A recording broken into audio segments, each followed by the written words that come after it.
ये तस्वीर आप देख रहे हैं, यही है स्ट्रेट ऑफ हॉर्मुज, जहां से रोजाना युद्ध से पहले 100 के करीब या 150 के करीब जहाज आवाजाही करते थे। लेकिन जब से युद्ध शुरू हुआ है, यहां से महज 10% उसका यानी कि 9 या 10 ही शिप्स निकल पाते हैं। अब अमेरिका ने कहा है कि जब से डील टूट गई है, जो इस्लामाबाद में बातचीत हो रही थी, जब वो फेल हो गई, उसके बाद अमेरिका ने कहा था कि स्ट्रेट ऑफ हॉर्मुज को खुला रखना चाहिए। लेकिन अमेरिका ने कहा कि अगर ये डील नहीं हो पाती है तो ऐसे में जिस तरह से ईरान इस इलाके में नाकेबंदी कर रहा है, तो ठीक उसके बाहरी हिस्से में अब अमेरिका भी नाकेबंदी करेगा और ईरान की एक भी जहाज को यहां से गुजरने नहीं देगा।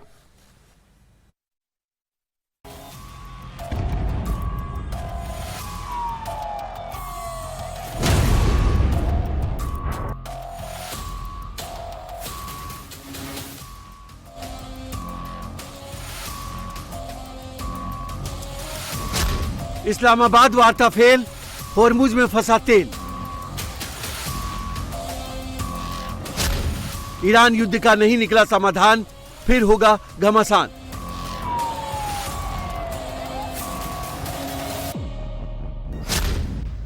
नाकेबंदी की डेडलाइन खत्म, ब्लॉकेड पर ट्रंप मुस्तफा में जंग।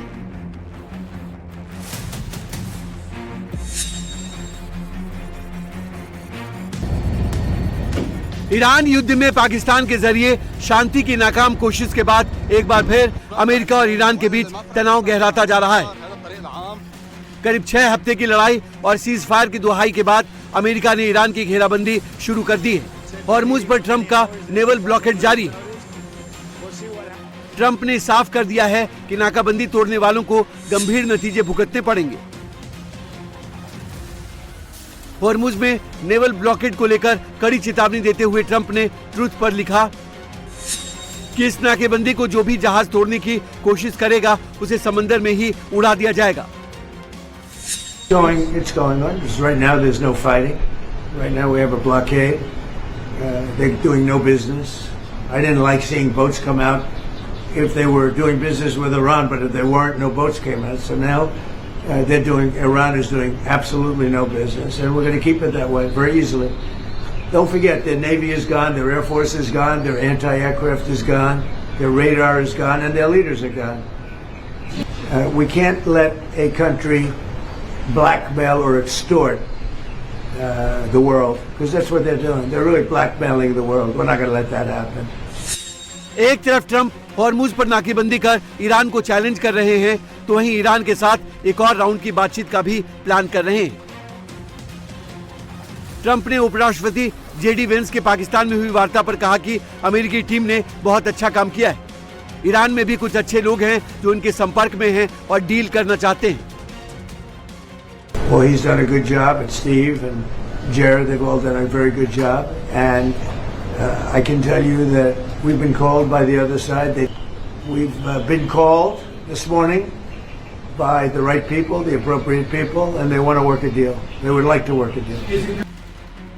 एक तरफ अमेरिका हॉर्मुज पर नाकेबंदी के जरिए दुनिया को मैसेज देना चाहता है कि उसने पीस टॉक फेल होने के बाद ईरान की मनमानी खत्म कर दी है, तो वहीं ट्रंप अब अपने अगले टारगेट को लेकर भी बात करने लगे हैं। सोमवार को ट्रंप ने कहा कि ईरान की टेंशन खत्म होने के बाद वो क्यूबा का रुख कर सकते हैं। Listen, we may stop by Cuba after we're finished with this, but Cuba is a nation that was just been horribly run for many years by Castro.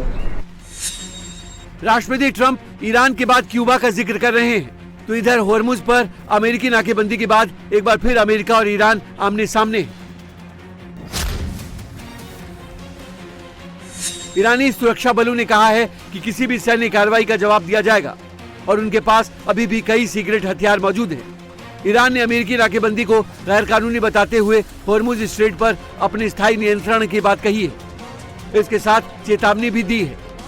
IRGC के प्रवक्ता इब्राहिम जुल्फागरी ने बयान जारी कर धमकी दी है, यदि फारस की खाड़ी और ओमान सागर में ईरान के बंदरगाहों की सुरक्षा को खतरा पहुंचा तो फारस की खाड़ी और ओमान सागर में कोई भी बंदरगाह सुरक्षित नहीं रहेगा। दुश्मन मुल्क से जुड़े जहाजों को हॉर्मुज स्ट्रेट से गुजरने का अधिकार नहीं है और न ही होगा, जबकि अन्य जहाजों को IRGC के नियमों का पालन करते हुए हॉर्मुज से गुजरने की इजाजत जारी रहेगी। होर्मुज पर अब एक तरफ अमेरिकी नाकेबंदी है और धमकी दी गई है कि किसी ने स्ट्रेट पार करने की कोशिश की तो उस जहाज को उड़ा दिया जाएगा। तो ईरानी सेना होर्मुज की नाकेबंदी की सूरत में पूरे मिडिल ईस्ट के पोर्ट पर हमले की चेतावनी दे रही है। मतलब ये कि इस बार युद्ध रिजीम चेंज करने या एटमी प्रोग्राम खत्म करने के लिए नहीं, होर्मुज पर कब्जे के लिए हो सकती है।